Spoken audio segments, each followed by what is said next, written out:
Najljepši prizor svakog vrta jesu veliki i u raznim bojama zreli plodovi koji su spremni za branje.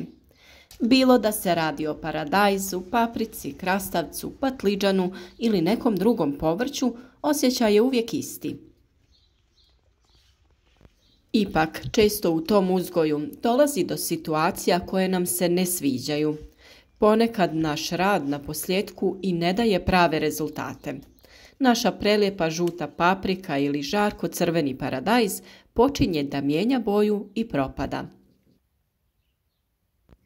Ove situacije su nam poznate i u ovom videu ćemo pričati kako spriječiti ovu pojavu.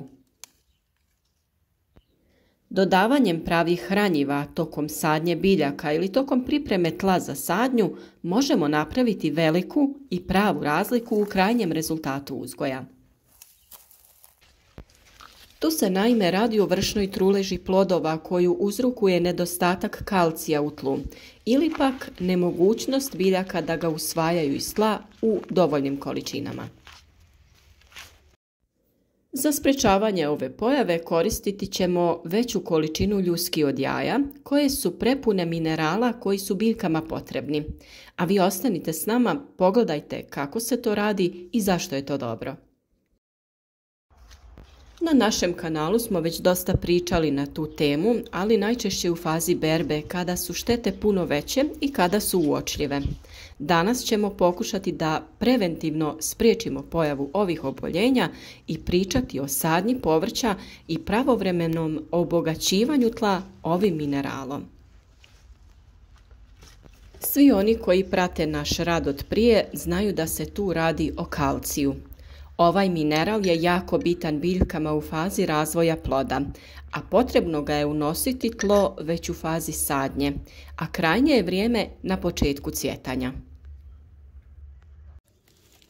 Ako se ti rokovi preskoče, imati ćemo probleme sa kvalitetom plodova naših biljaka.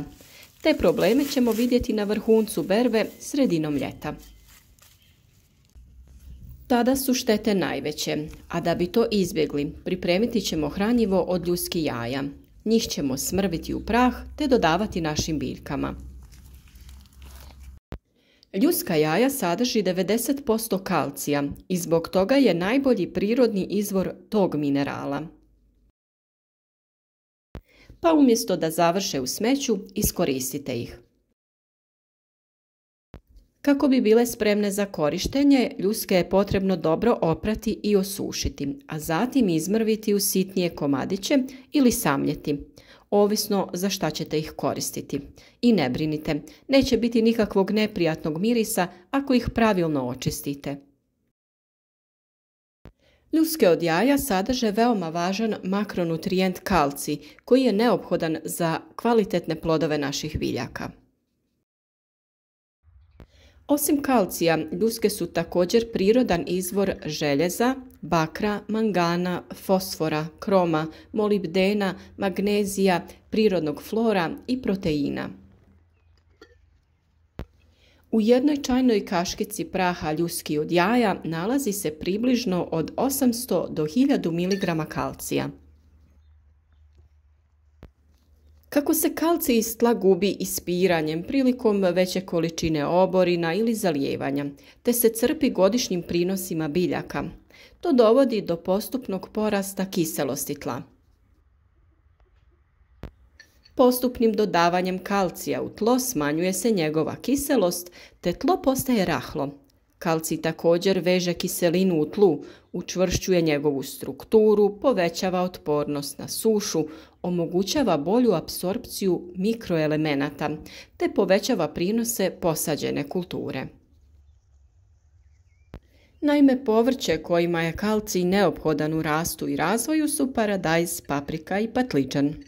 U nedostatku ovog minerala dolazi do fiziološke promjene na plodu koju poznajemo pod nazivom vršna trulež ploda. Prvi simptom ove bolesti je smeđa fleka na dnu ploda koja se širi u koncentričnim krugovima.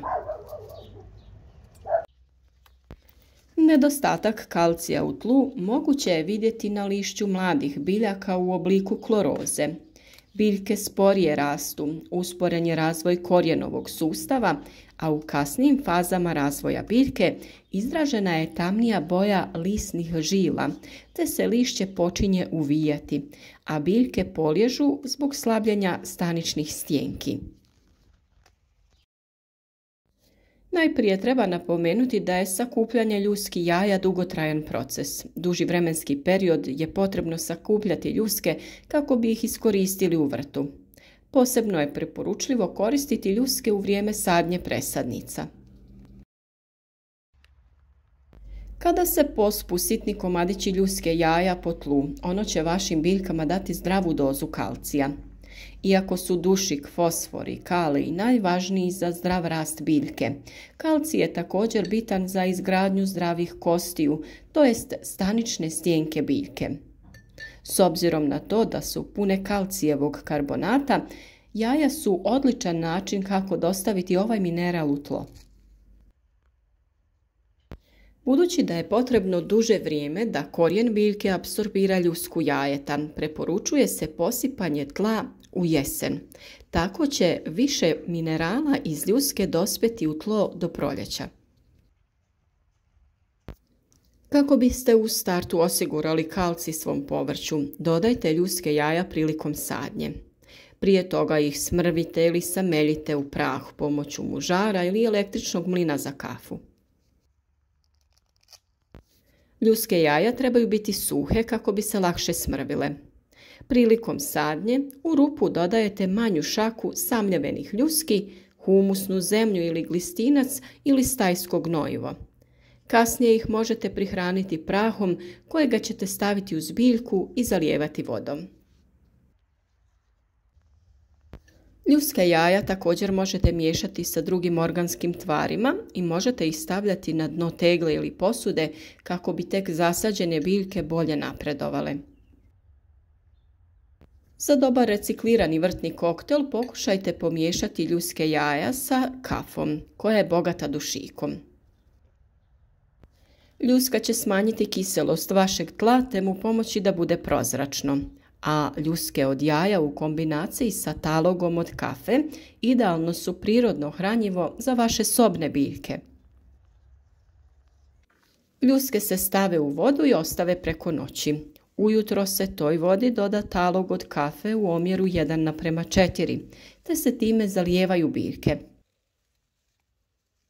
Ono što je također dobra ideja jeste da dodajete izmrvljene ljuske u kompost u vrtu. Ljuske jaja će se u kompostu razgraditi, a kako su bogata kalcijem i mineralima, pomoći će mikroorganizmima da kompost bolje prerade i obogate ga kalcijem. Također ljuske se mogu koristiti kao malč za oko biljaka, ali u tom slučaju biste ih trebali imati zaista jako puno. U kanti sa vodom koju koristite za zalijevanje cvijeća možete držati ljuske od jaja, te tu vodu koristiti kako bi potaknuli bolje cvjetanje kod vaših cvjetnica.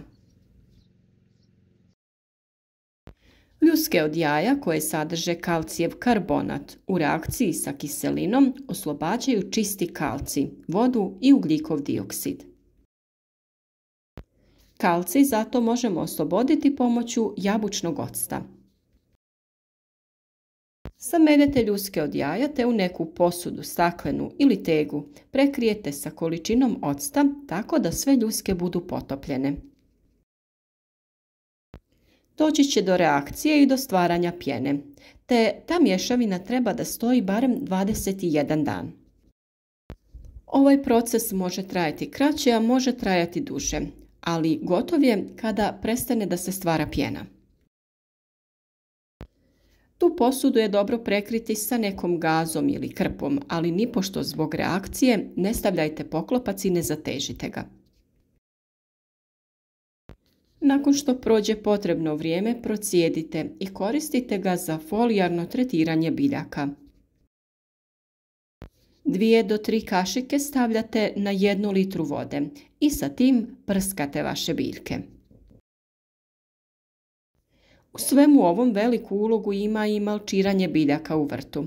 Na taj način će zemlja duže zadržavati vlažnost, biljka će bolje usvajati hranjiva i naravno spriječiti ćete rast korova. O tome smo mnogo govorili, pa i video o malču ukoliko vas zanima potražite na našem kanalu. Prihrana biljaka sa kalcijem je vrlo važna jer se treba odraditi u pravo vrijeme. Također trebate znati da biljke tokom vrućih ljetnih dana zbog visokih temperatura nisu u stanju usvojiti kalcij iz tla, pa je vrlo važna folijarna prihrana, to jest prskanje preko lista.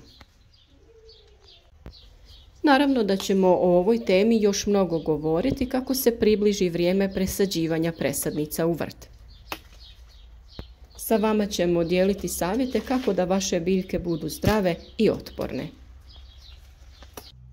Na našem kanalu možete pronaći mnoštvo zanimljivih tema, pa nam se pridružite. A podržite naš rad sa lajkom i podijelite video sa prijateljima na društvenim mrežama kako bi i drugi imali koristi od naših savjeta.